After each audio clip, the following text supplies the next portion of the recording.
Hi, Jim Ostrowski with the Liberty Moving Podcast. I have to say, this selfie stick is driving me crazy. I got to get a new one. Sorry, it's just the way it is. I'm a little autistic. Things don't match up geometrically. I get pissed off. Ah, shoot. Oh, man. Fire the producer. Whatever. The content's good.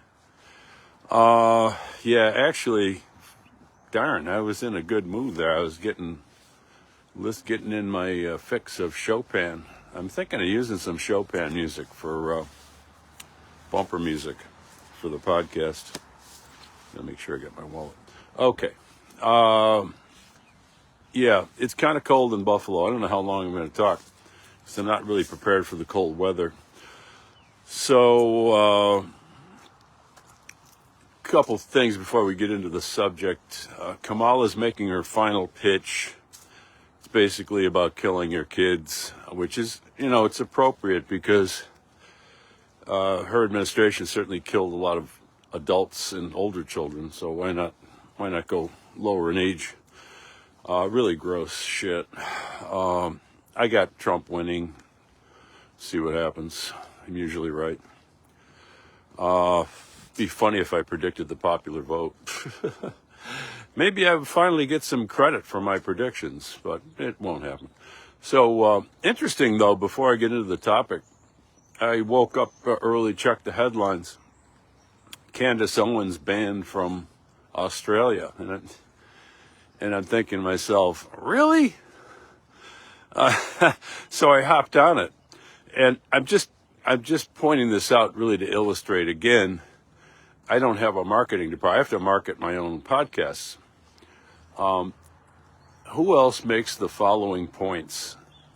That it's illegal for the United States to provide security assistance to countries that violate human rights. Ever heard that before? And you'll never hear it again, because I'm the only one who's ever going to talk about stuff. Obscure, esoteric, legal, political, analytical points, but that are nonetheless hugely important.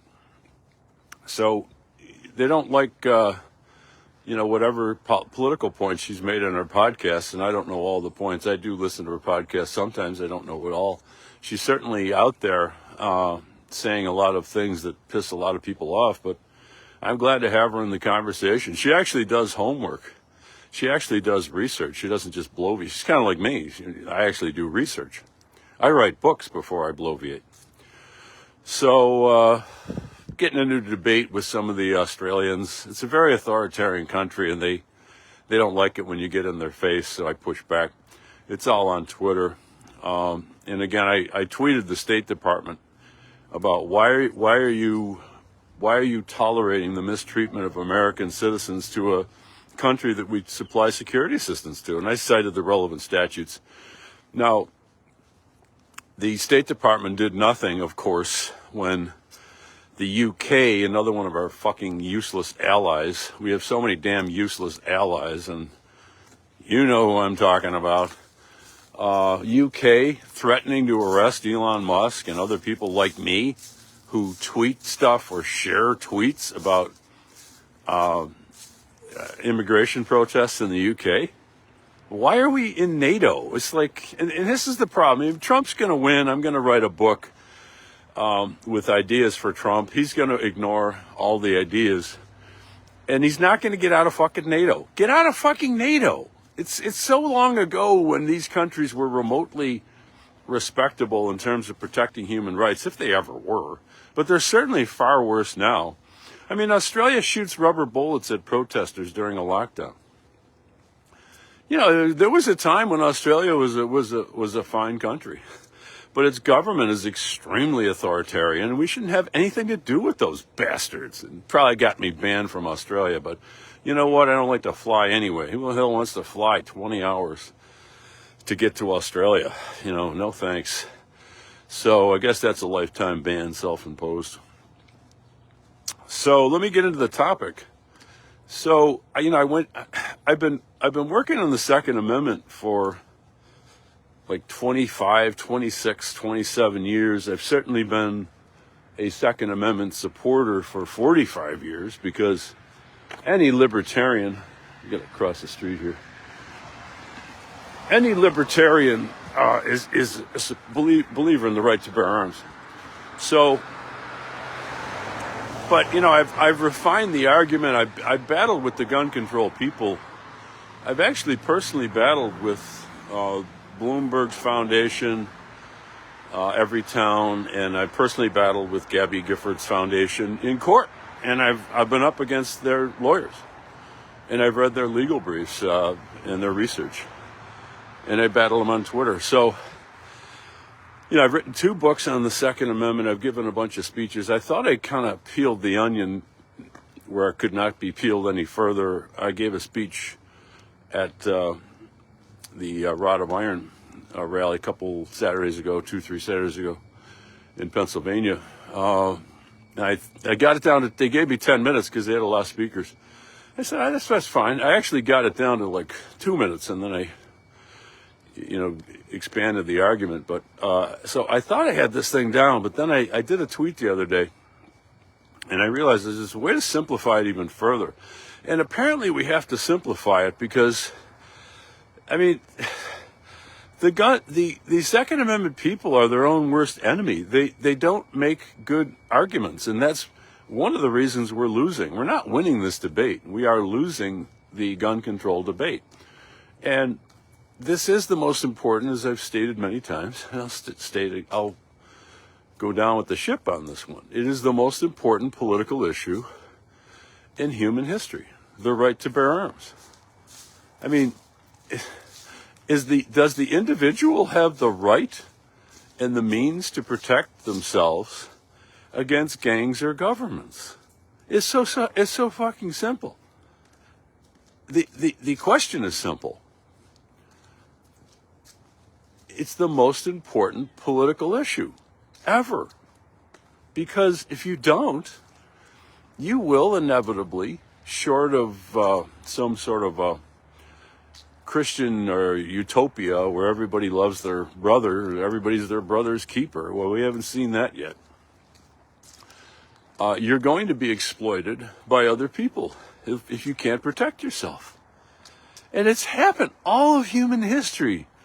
You say, well, what's the evidence for that? History, all of it, every single page, every single fucking bloody page. So it's so frustrating. I put out 2 books on the Second Amendment, gotten virtually no support from I've gotten no support from national gun groups at all.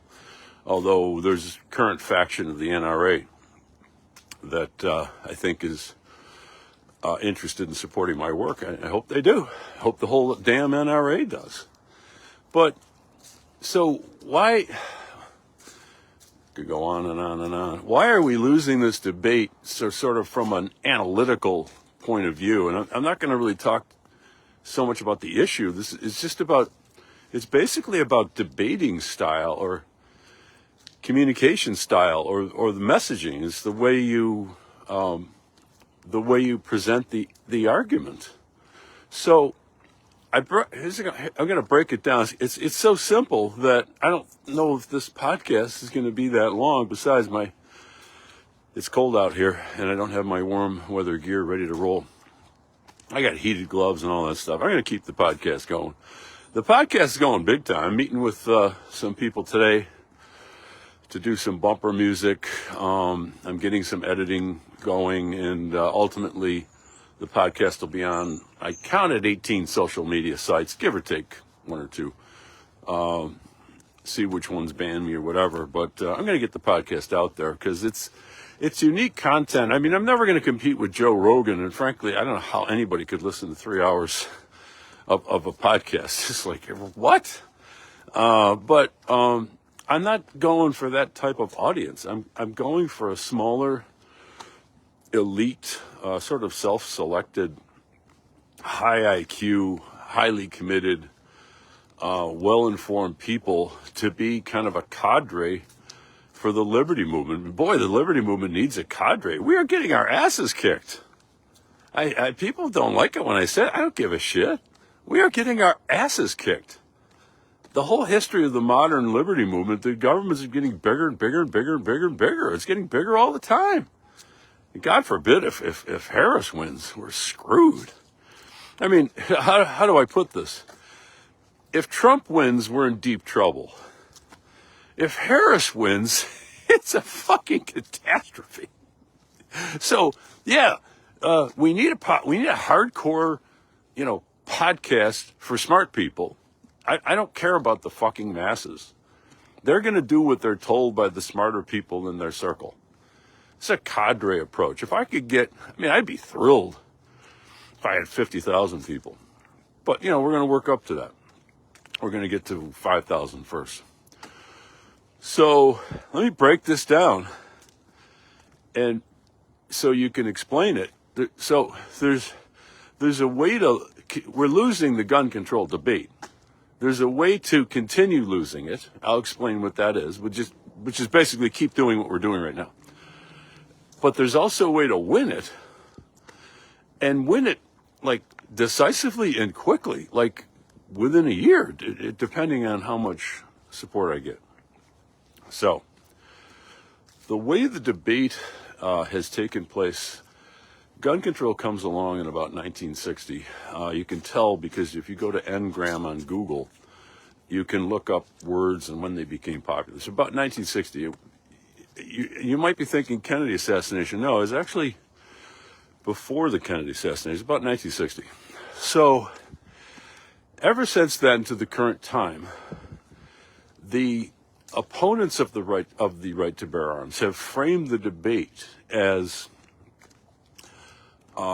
does the widespread availability of firearms in the civilian population, does it make street crime worse or street crime better? Street crime worse, street crime better. Oh, I almost got run over there. Holy shit. So, you never know what's going to happen on the Walking Podcast. So, somebody chafed at this notion yesterday. They said, well, no, gun control doesn't work in stopping crime. I know that. That's irrelevant. But here's the relevant fact, and then we'll get into the proper approach to where we could actually win. Wouldn't it be nice if the Liberty Movement won something? When's the last time the Liberty Movement won anything? I mean, the Liberty Movement created the fucking modern world from 1650 to 1800 approximately. And then the model continued on for about 100 years until World War I. What have we won? Have we won anything? Jesus Christ. Sorry. Excuse me. That was bad, particularly on a Sunday. So, the prevailing ideology of the country is progressive. So you can argue facts, as far as street crime all you want, but if the gun control people are out there promising to reduce violence by government action, the simple-minded progressives who constitute 90% of the country are going to go along with that. Also, they control the schools, they control academia, they control all the researchers. There's really no scientific research anymore. It's all ideological and or corrupted by government funding. So, and they control the media, they control Hollywood. So it's very easy for them to make their argument that, well, there's a lot of street crime and a lot of this is with guns, and all we got to do is get rid of the guns or reduce the street crime. Now, they're wrong about all of this. That's not what I'm talking about. But with our limited resources and the ideological bias of the American people in favor of big government, and the fact that they control all the research, and they have more money funded by Bloomberg and a bunch of billionaires. If you look at the chart in my book, you'll see who they are. We're not winning this debate. They argue reducing guns will reduce street crime. We argue reducing guns will not reduce street crime. In fact, it will increase street crime because we're not winning that argument. We're right, we're not winning the argument. How do I know we're not winning the argument? Because 1 in 7 people favor fewer gun laws. How is that? That's our position. We're not winning, we're losing. Most Americans want more gun control law. We're losing. All these big Second Amendment organizations, I never got a call from one of them. They're losing. They're spending a lot of fucking money losing. How dare you continue losing when you have... They're defending the greatest specific political idea in human history, which is the right to bear arms. How do you lose that? That's how they're losing it. They're focusing on street crime. It's not about street crime. So, if you broaden out the violence, the debate about gun control versus the right to bear arms, it's about violence. True. And street crime is a factor. True. But there's 4 other factors. And they never want to talk about these factors because they know if we talk about these factors, they will lose the argument. What are the other factors? And this is all in my book, both books, particularly the second book. What about war? War is violence. We haven't had a land war on our soil since 1812. And I contend that that's causally related to the right to bear arms. In fact, in the War of 1812, as I point out in Book 1, most of the army was the militia defending against the British. And everybody knows that the United States is the best armed country in the world, so you come in here, you got to beat the army first. That's not likely. Oh, great. I got it crazy. You never know what's going to happen on the Walking Podcast. So I got some crazy person on the bike path here in North Buffalo. See what happens. Maybe somebody call 911 if I get attacked. So, war has to be factored in. Terrorism has to be factored in. See, there's mass shootings all over the world. People were here first. Okay, great. It's on Pocahontas. Beautiful. Hello. Have a great day. That's why they don't like us, because we made them. I love you. I love everybody. I'm a Catholic. So, I have to love everybody. It's a command. So, terrorism is a factor. So, on terrorism, let's talk about mass shootings. The propaganda is there's only mass shootings in the United States. What about October 7th in Israel? That was a mass shooting. Oh, no, that's terrorism. It doesn't count. Well, it counted for those dead people. What do you mean it doesn't count? That's such bullshit. Terrorism counts. Now, terrorism doesn't particularly help us that much because the United States has such a busybody foreign policy of foreign intervention since, the Spanish-American War, that there's a lot of the United States has an unusually large amount of terrorism, way more than it should have. So we can actually solve a lot of the terrorism problems. But oddly enough, we're only about 30th in the world in terrorist attacks on our soil. Terrorism counts. Democide counts. Well, it's democide. Genocide. Democide. Governments killing its own citizens who are non-combatants. The Holocaust, Pol Pot, Stalin, Mao, all that stuff. We don't have that in this country against American citizens. Black slaves were treated badly. Native Americans were often treated badly. That's not what I'm talking about. They weren't citizens. They did not have a right to bear arms. In fact, black slaves were largely disarmed, and American Indians were largely disarmed, or at least we tried. Wounded Knee was a gun control mission. Wounded Knee was a gun control mission. Now, let's talk about the most important form of violence that the gun control people never want to talk about. That is government gun violence. Government gun violence. It's like, what? Oh, what are you talking about? Well, I'm talking about government gun violence. If gun violence is if gun violence is what we're trying to reduce, how can you not, from a scientific point of view, a priori, using some fancy, terms from college. How can you at the beginning of the debate say, well, you can't count this obvious category of government gun violence? And that's game, set, match, folks. Because the whole point of the right to bear arms, and this is all in my 2 books, the whole point of the right to bear arms, from our point of view, is to make sure we don't live in a society where the government's constantly barking orders at us and telling us what to do at gunpoint. So yes, government gun violence. In fact, nobody used this term until I started using it. I think I coined the freaking term, government gun violence. Well, as a social scientist, yeah, you got to factor that in. And you know what? There's about 285,000 crimes with a gun in the United States. Do you know how many acts, how many times the government either uses or threatens to use guns against American citizens?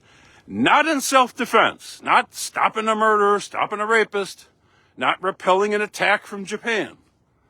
Do you know how many times the government of the United States, it's 4 different branches with city, county, state, federal, uses aggressive gun violence or the threat? It's usually a threat because, when you're the government, you really don't have to use a lot of violence. The threat is enough, but a threat is, don't tell me a threat's not actually violence. Please, give me a break. Give me a break. Some woman is accosted on the street with a knife, and that's not violence until the person's stabbed. No, a threat is violence. I actually counted this up in the book, Exposing the 2 Big Lies of the Gun Control Movement. It's on Amazon. It's on audio. It's on Kindle. You got no excuses. I think it's like $10 on audio. You can listen to it today. I actually I failed.